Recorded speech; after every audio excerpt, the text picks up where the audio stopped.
pengisian ini. Kemudian yang kedua ada Sisterku, ini singkatan dari Sistem Informasi Shelter Terpadu,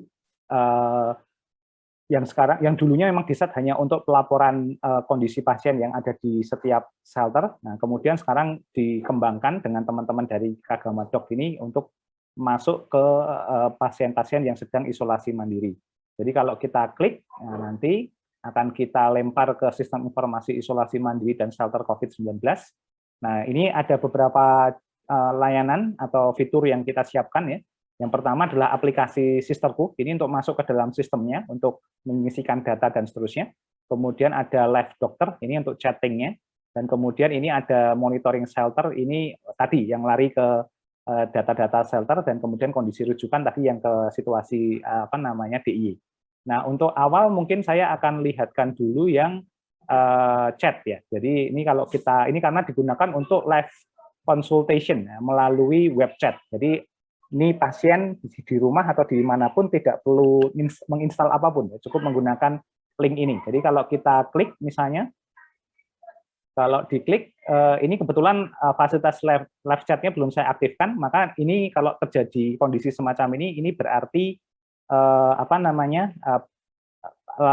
istilahnya chat-nya belum diaktifkan. Nah, jadi kalau belum diaktifkan, ya berarti belum ada orang yang istilahnya itu masuk ke dalam sistem. Jadi istilahnya ini kliniknya belum buka. Jadi gitu.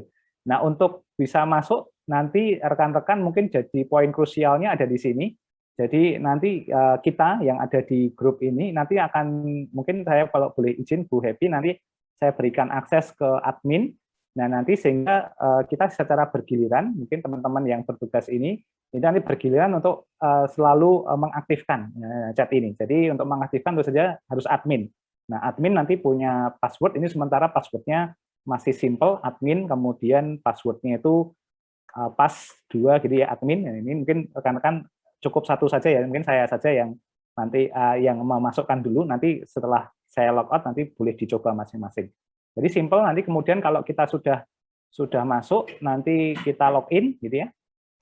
Nah, nanti ini adalah tampilan admin. Ini adalah tampilan user yang memiliki hak akses cukup banyak begitu ya, atau yang lengkap begitu ya. Nah, bedanya kalau itu sudah aktif, kalau kita sudah login, maka ketika klik live dokter ini, nah nanti akan, tadi bedanya adalah ini chat is available gitu ya, karena available. Kalau ini nanti sudah ready.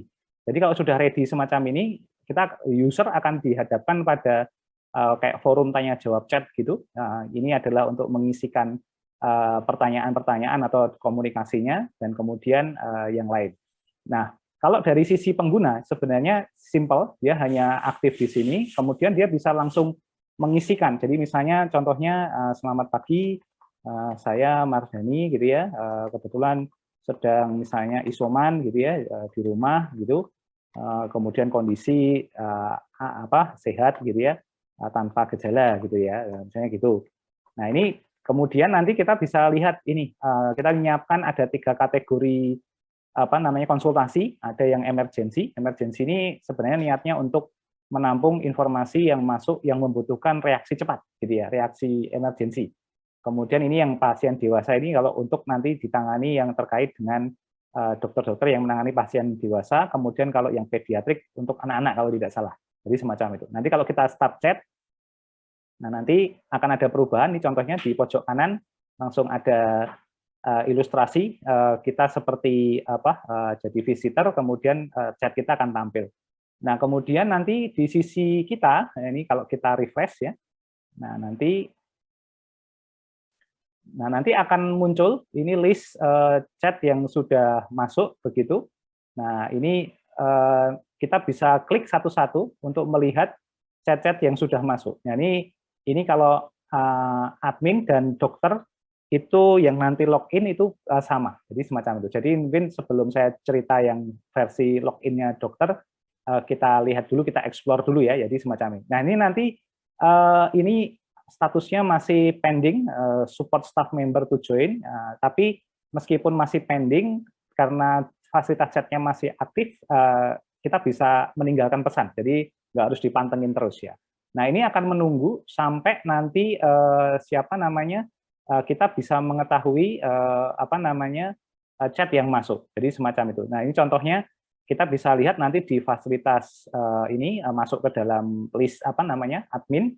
Nanti kalau kita klik chat list gitu ya, nanti akan kelihatan ini ada chat yang masuk dari pasien gitu, dan kemudian ini kelihatan ya departemennya mana, kapan, jam berapa begitu, dan ini masih statusnya pending. Nah, kalau pending ini berarti kita belum menjawab. Tapi kalau aktif chat berarti sudah ada pembicaraan. Nah, kayak gitu. Nah, kalau sudah semacam ini nanti kita tinggal bisa kita klik tanda ini gitu ya. Nah, nanti kita bisa sebagai dokter gitu ya, nanti kita bisa menjawab gitu ya, selamat pagi, kemudian semoga sehat selalu. Nah, kayak gini kita bisa menjawab semacam itu, dan kemudian kita klik. Nah, ini nanti akan dikirimkan, dan kemudian nanti ini akan terjawab di sini. Nah, dari situ terjadi interaksi konsultasi yang diinginkan. Jadi itu fasilitas yang kita lakukan. Nah, dari sisi pengguna, sisi pasien cukup simpel, tidak ada terlalu ribet ya. Tapi yang perlu kehati-hatian memang nanti dari sisi dokter yang nanti menjawab pertanyaan-pertanyaan yang muncul begitu ya. Jadi semacam ini. Jadi ini fasilitas yang kita sediakan untuk menjawab tadi. Nah, untuk pengelolaannya sendiri, jadi sebenarnya kalau dari sisi admin, kalau sudah tadi masuk, kita itu akan dimunculkan banyak fasilitas. Jadi di sini adalah fasilitas dashboard-nya. Jadi ini ada open chat. Ini open chat ini berarti visitor-visitor yang masuk ke dalam chat kita.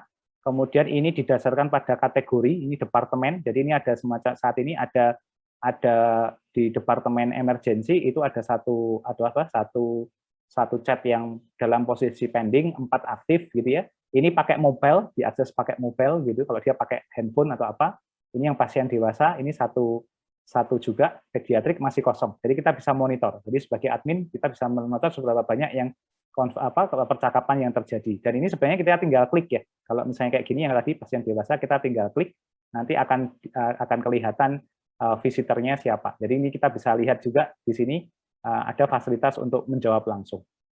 Jadi semacam itu. Nah, ini dilakukan di sini. Nah, untuk dari sisi admin itu ada fasilitas tadi, ini dashboard ya, hanya untuk melihat monitoring. Kemudian ini chat ini tadi untuk melihat yang muncul, data-data yang muncul. Jadi nanti tugas kita kalau misalnya ada pending chat, nah ini kita bisa mem-warning atau menginformasikan kepada dokter yang berjaga untuk segera meresponnya. Jadi gitu. Jadi nanti kita butuh teman-teman untuk berjaga kalau jangan sampai ada pending chat gitu semacam itu. Jadi ini berarti mengindikasikan tidak terjawab gitu ya. Jadi semacam itu. Terus kemudian nanti yang di setting ini digunakan untuk mengatur segala sesuatunya. Jadi nanti ada user. Ini tadi baru saja saya mendapatkan data user. Jadi nanti saya akan bantu untuk memasukkan data-data usernya. Nanti kita set, biasanya user itu terdiri dari ini, ada username yang dipakai, emailnya, passwordnya gitu ya, dan seterusnya. Nanti bisa dilengkapi yang dibutuhkan lebih lanjut gitu ya. Itu semacam itu. Kemudian nanti satu user itu atau satu dokter bisa di-assign ke semua departemen, jadi gitu. Jadi bahkan bisa di-assign menjadi 2. Jadi sebagai operator itu punya kemampuan untuk menjawab atau mereply chatnya, atau sebagai read only. Kalau read only ya cuma baca, dia nggak bisa jawab begitu. Nah, ini bisa dilakukan. Nah, ini ya, kita bisa mengaktifkan juga pending check ya. Jadi semacam itu. Nah, ini yang disetting. Nah, kemudian ini untuk departemen sebenarnya bisa dibuat macam-macam, tidak harus 3. Kalau nanti berkembang butuh lebih spesifik, sebenarnya bisa dikembangkan ya. Jadi ini contohnya departemen ini bisa sangat banyak. Jadi kebetulan kemarin kita udah bikin cukup banyak, tapi dari sarannya kemarin dibutuhkan hanya hanya 3. Jadi gitu. Jadi nanti poin terakhir untuk yang di fasilitas chat ini kita butuh orang yang karena kita state ini misalnya jalan 24 jam, maka harus ada admin yang mengaktifkan modul admin ini selama 24 jam. Jadi cukup sekali nanti tinggal aktivitas yang lain gitu ya. Jadi jangan sampai logout. Kalau logout nanti yang terjadi adalah ini seperti ini. Jadi chat ini akan currently unavailable. Jadi semacam itu. Nah, ini yang harus diwaspadai, jadi kayak gitu. Nah, kemudian untuk dokter nanti sebenarnya simple, masing-masing nanti punya akun sendiri-sendiri, nanti masuk ke link tadi, link yang ada di, sebenarnya link-linknya admin, tapi usernya nanti menggunakan username dan password masing-masing dokter yang berjaga. Nah, kira-kira gitu. Nah, kemudian ini saya lanjutkan dulu nih, nanti baru kemudian kita diskusikan atau tanya jawab. Yang kedua adalah aplikasi Sisterku. Nah, nanti ini saya perlihatkan. Ini sebenarnya aplikasi yang ditujukan awalnya dulu itu untuk mengelektronikkan atau mencatat perkembangan pasien yang sedang dalam proses perawatan di shelter, itu setiap hari bisa dimonitor perkembangannya. Jadi semacam itu. Nah, ini pure dibuat tidak sangat kompleks dan tidak seperti sistem informasi rumah sakit yang rigid gitu ya. Ini kita buat sesederhana mungkin dan orientasinya agar si user itu bisa mengisikan sendiri. Jadi pasien bisa self reporting. Jadi tidak perlu orang lain. Tapi kita juga tidak menutup mata bahwa mungkin di shelter itu pasien juga kesulitan dalam hal menggunakan perangkat dan kemudian harus dibantu untuk istilahnya itu mengisikan. Jadi sambil menunggu ini ya, mohon maaf nih, mungkin internet saya tidak terlalu mendukung ini, sebentar. Agak lambat ini.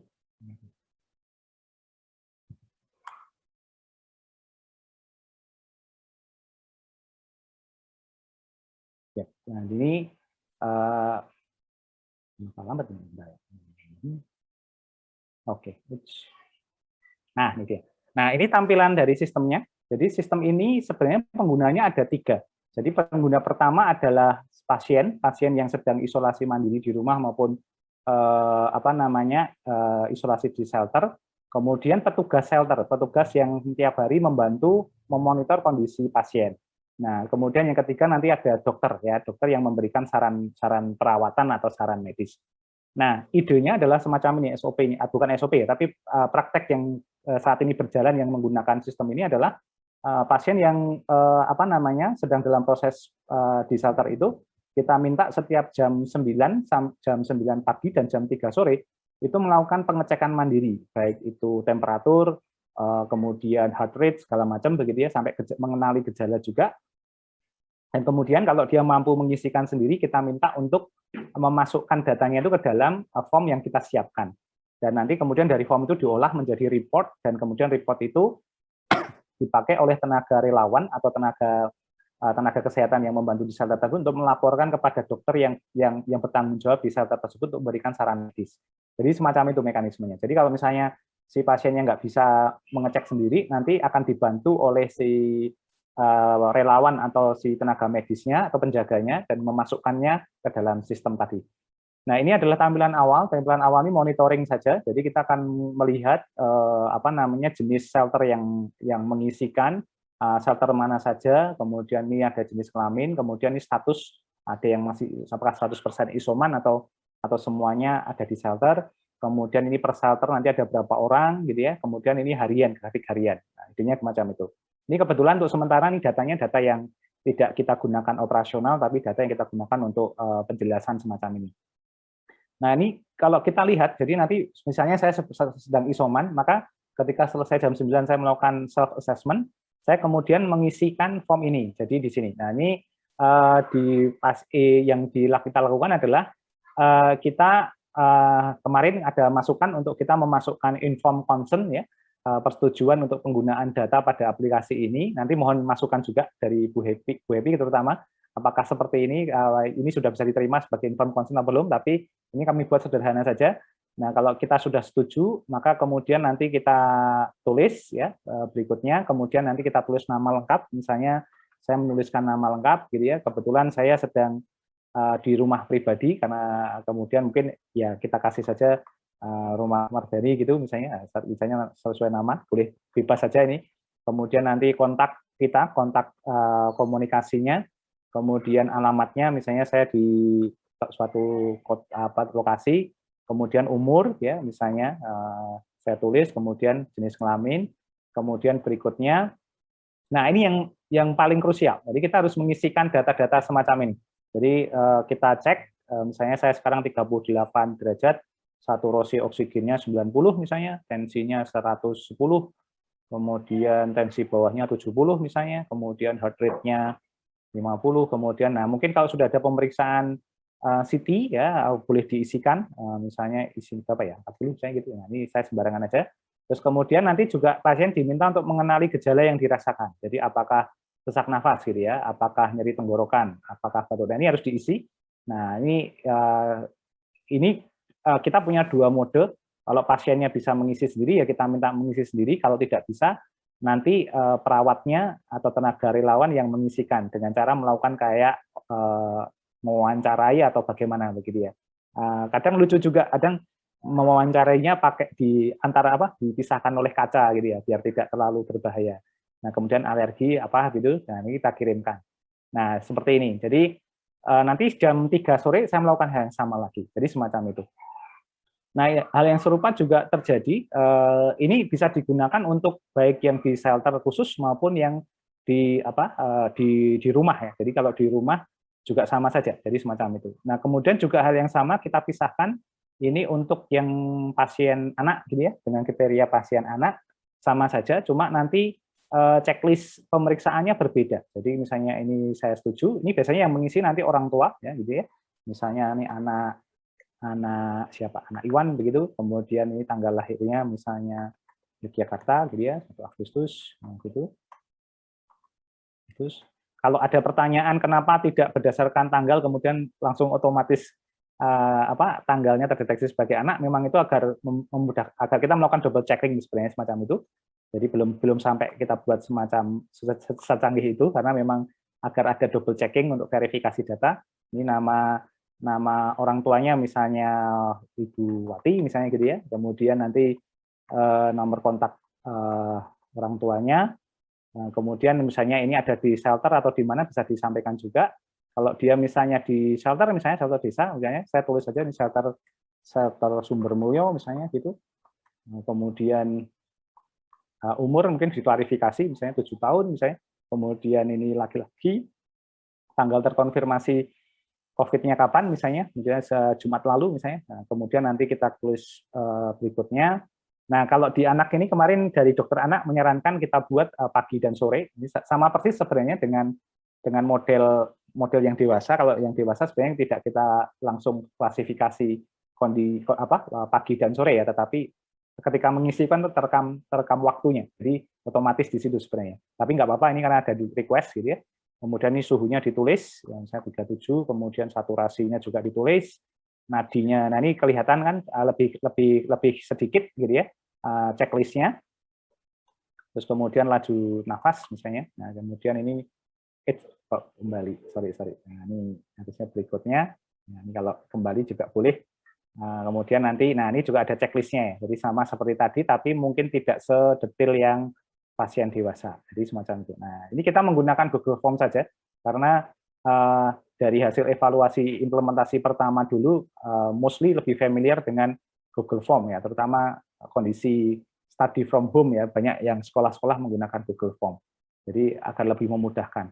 Nah, kalau sudah masuk nanti kita akan nanti tim relawan bisa membantu untuk melihat kondisi pasien. Jadi misalnya kita ingin melihat, misalnya kita ditugaskan di satu shelter tertentu, nah nanti kita bisa memilih, kebetulan saya bertanggung jawab di shelter tertentu, nah nanti saya bisa melihat ini, kalau ini per shelter dan per nama pasien. Jadi misalnya kayak kebetulan saya di Sumbermulyo misalnya gitu, nanti akan kita pilih Sumbermulyo, atau bisa diketikkan ya, bisa diketikkan di sini misalnya gitu. Jadi bisa diketikkan seperti ini. Nah kemudian kita pilih, kemudian nanti akan muncul, kalau misalnya kalau kita tidak memilih nama lengkapnya, berarti semua pasien dalam satu shelter akan di list semua, jadi akan ada banyak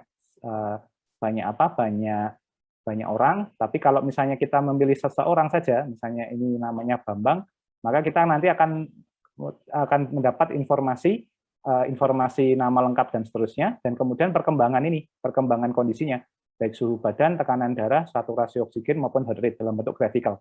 Nah, biasanya nanti ini kita gunakan misalnya teman-teman diminta untuk melaporkan hal ini kepada dokter yang spesifik. Jadi semacam itu. Nah, dokternya pengen tahu dong ini Pak Bambang dari satu sumber ilmunya, tolong di-printkan atau di-capture datanya. Nanti teman-teman bisa langsung memberikan ini, gitu ya.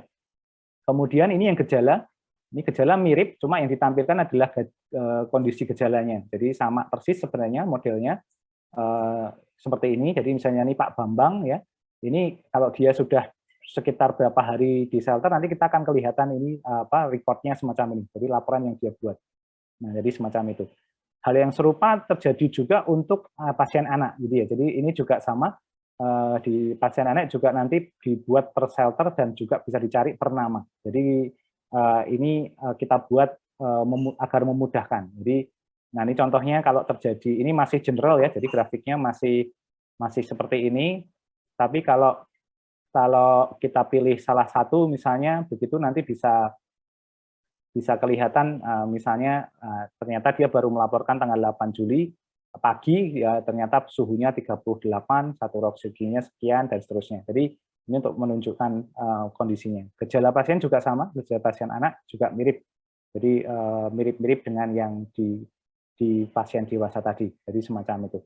Jadi kita akan diperlihatkan misalnya nama lengkap anaknya siapa tadi, misalnya anak Iwan tadi ya. Kemudian nanti ini nama orang tuanya ketahuan, kemudian kondisinya yang dilaporkan seperti apa. Nah ini nanti agar memudahkan ketika kita diminta untuk mensubmit reportnya. Nah, kemudian ini laporan shelter, ini sebenarnya laporan yang dibuat untuk membantu pelaporan, karena kadang shelter itu diminta untuk melaporkan ke puskesmas terdekat, gitu ya. Jadi misalnya kebetulan ini saya di shelter desa, gitu ya. Nah, kemudian kita pilih nama shelternya, misalnya ini shelter Miten. Nah, nanti kita akan bisa dilaporkan saja. Ini berarti shelter Miten sekarang ada dua pasien, umurnya dan jenis kelaminnya. Tapi ini memang ini tidak kita detailkan kondisinya di sini ya, hanya untuk memperlihatkan listnya saja. Kemudian untuk dokter nanti sebenarnya disediakan fasilitas untuk mengentri konsultasi dokter. Jadi berdasarkan tadi data pasien dan anak tadi, kalau nanti dokter yang bertugas itu ingin memberikan saran medis dan pengobatan, nanti tinggal seperti bayangan kami dulu, seperti menuliskan rekomendasi kayak resep ya, tapi ini resep yang tidak formal sebenarnya gitu.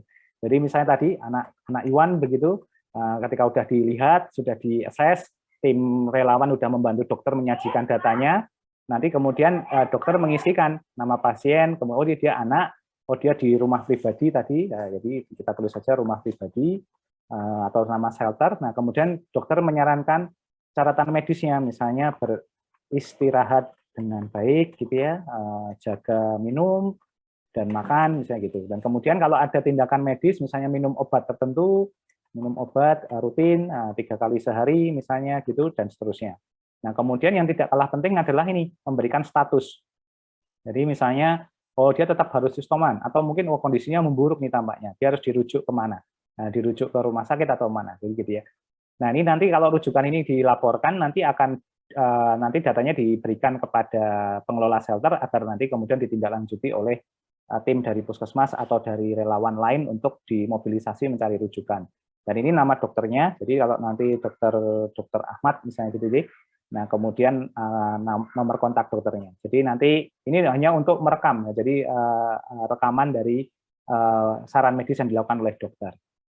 Nah kemudian nanti kita bisa juga melacak ya laporan medis. Kenapa dibuat gini? Agar nanti satu pasien itu misalnya ya hari ini yang memberikan saran medis dokter Ahmad, mungkin besok dokter Budi begitu. Karena dokternya nanti di-attach tidak hanya sekedar ke mana istilahnya itu ke dokternya, tetapi lebih ke tempatnya, shelternya. Jadi satu shelter bisa dikeroyok oleh banyak dokter gitu ya. Jadi nanti akan kelihatan misalnya kondisinya misalnya tadi Setiawan begitu, nanti kita akan ketahuan bahwa sudah ada saran medis semacam ini. Jadi itu nanti akan kelihatan terus dan terrecord ya begitu. Termasuk juga nanti yang laporan medis untuk anak. Laporan medis untuk anak ini sedang nanti akan muncul di sini juga. Jadi semacam itu. Nah, itu secara umum. Kalau ini yang fasilitas chat konsultasi dokter ini nanti lari ke live consultation seperti tadi. Jadi semacam itu. Nah, ini yang kita yang kita kerjakan.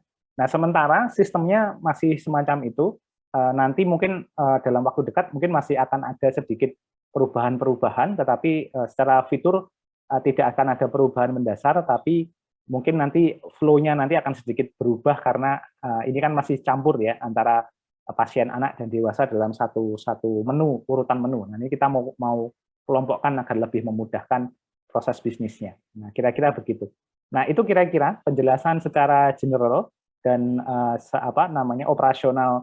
operasional dari sistem ini, baik itu sistem Si Tangguh untuk monitoring shelter, Sisterku untuk pasiennya, dan juga live consultation menggunakan aplikasi web chat tadi.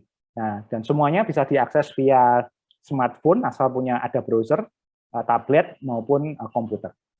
Nah, kira-kira itu. Silahkan kalau mungkin ada pertanyaan atau diskusi, saya persilahkan.